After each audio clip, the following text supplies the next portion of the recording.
Water security is something that South Africans have been paying more attention to since some provinces implemented water shedding last year, and consumers and farmers alike have been experiencing the repercussions of drought. Die droogte wat daar was, produkte is baie skaars. Hier was nie water gewees, die ouens het gesukkel om die goed te plant. In die eerste plek, die meeste van die goede dood gegaan.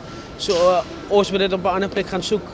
I think in history 2016 has been the highest per kilogram price on average across the market for at least a decade, across an entire range of products. If you look at the climate change and what effect climate change have worldwide, and also in South Africa, if we only compare the winters in Cape Town, over the past couple of years, our rainfall patterns are changed dramatically, and we also receive much less rain than in the past. The City of Cape Town is partnering with the Nature Conservancy to establish the country's first water fund. We think that ecological infrastructure investments in Cape Town, water supply areas such as removing invasive trees, improving wetland treatment of runoff, could result in real savings to future water treatment and future desalination and other costs, really providing a solid return on investment for the city.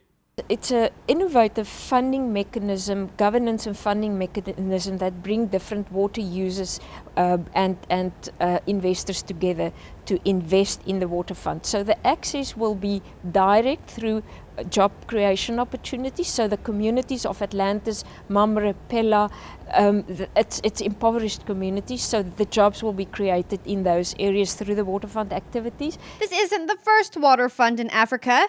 Kenya has experienced massive growth when it comes to securing one of the world's most scarce commodities. The water fund in Kenya links populations of the upper Tana River to the economic hub of Nairobi, ensuring growth for both parties while guaranteeing future water security.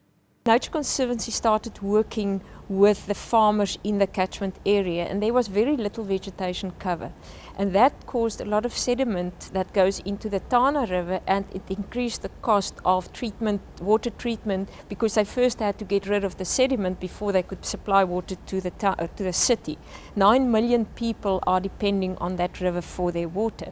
So then Nature Conservancy started working with these farmers. They improved the land use practices by introducing land cover, planting trees, building terraces, and that reduced the sediment that landed up into the river.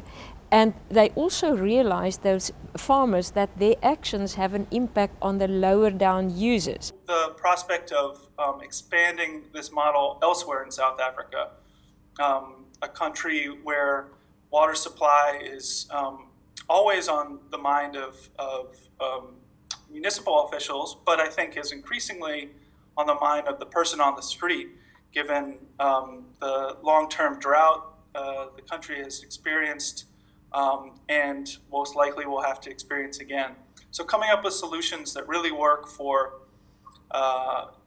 both the unique and really globally important ecological systems in South Africa, and for the municipalities and rural communities in South Africa is really exciting.